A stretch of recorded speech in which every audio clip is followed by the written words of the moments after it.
Professor Stover here again with a video to show you how to record in Go React. There is a module that was created in your D2L course in the content area for Go React.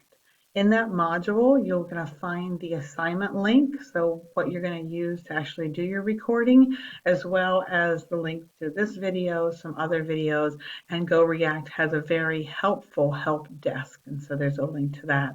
Remember also that I'm available to help, as is Professor Gingersmore. So there are plenty of places you can reach out to as we try to finish up the spring semester. So once you've navigated to D2L and you're in the content area, you've located the Go React module. Doesn't look exactly like what you're seeing. This is a module that I made in one of my courses just to make this video, but it will be titled something with Go React. You would then find the assignment link. And once you click on the assignment link, also I should note that it is best to be using Chrome or Firefox when you are recording in Go React. Okay, so this is what it would look like, and you're going to start the assignment.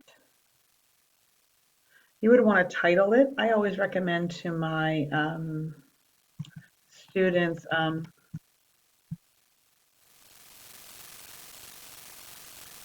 to title it by something that their speech is about.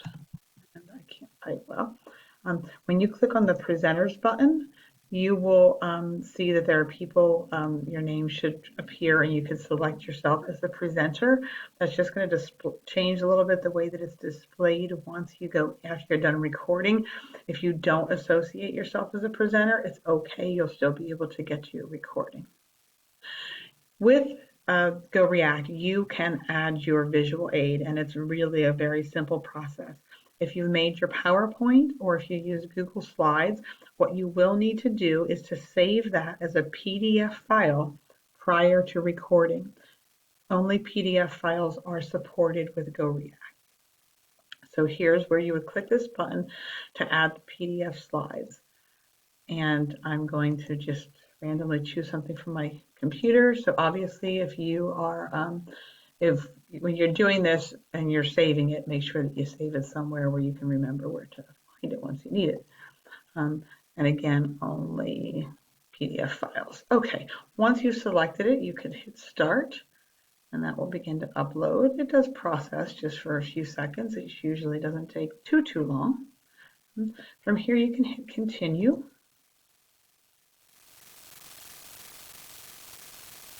Record.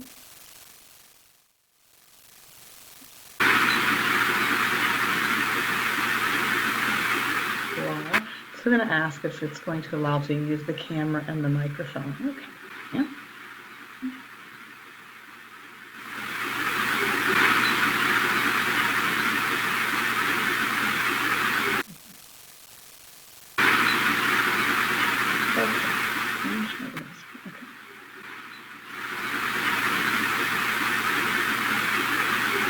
Pop up, read what it says, make your best guess. Anytime it's asking if it will, allowing it to use your microphone or your webcam, you want to say yes. Okay. All right, so I do have my visual aid here. There's a message that says you use the arrows to advance your slide while you're recording. So in order for you to really see that, you've got to click this Got It button. And now we have it. Something that I do want to point out is that as you're going through your speech, and hopefully you have practiced a little using your visual aid, you do want to advance those slides while you're talking. Just like if you were on Zoom or you were standing in front of a class, you would want to advance your slides. So when you're talking about something that's on a particular slide, you would want to advance to that particular slide. Sometimes people get so nervous they forget, but I wanted to just take that as a reminder.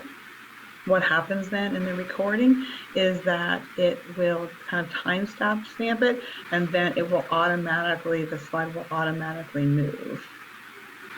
Okay, I'm using Screencast to record this, and now I'm in Go React. So sometimes the communication channels get a little bit blocked. So I can see my visual aid. It does show that which slide is next. No one can read that, it's very small. You can adjust the size of this. So if you're like, I don't like looking at myself, you can make yourself as small as possible, which would then make your visual aid even bigger. I'm getting a horrible glare on this thing.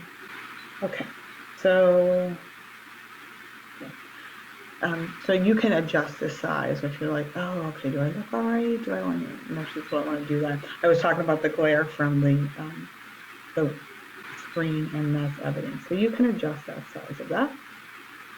When you're all ready to record, you're like, okay, I've got my visual aid is there. I have my notes in front of me. I'm not just going to read. You know, we don't want to use our preparation outline to deliver a speech. We want to be extemporaneous. And when you're all ready, you're going to hit record.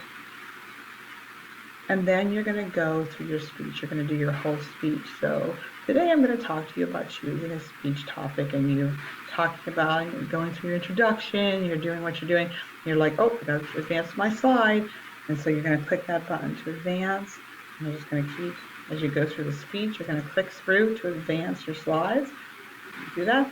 And when you're all done, you've finished, you've left us with something memorable at the end, you're all done, you can go ahead and hit that finish button.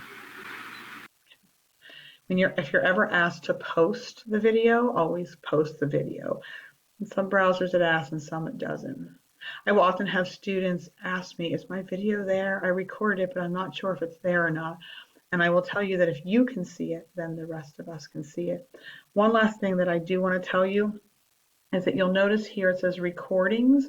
That's what it looks like for me as an instructor, because I created this assignment. For you as a student, you're going to see mine and you're going to see peer. And so if you have associated yourself as a presenter, your speech will be in the mine category.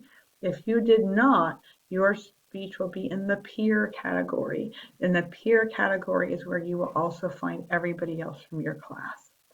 So that was kind of the long version of how to record in Go React. It's very easy to save your slides as a PDF and then to upload them. You can advance them as you're going along.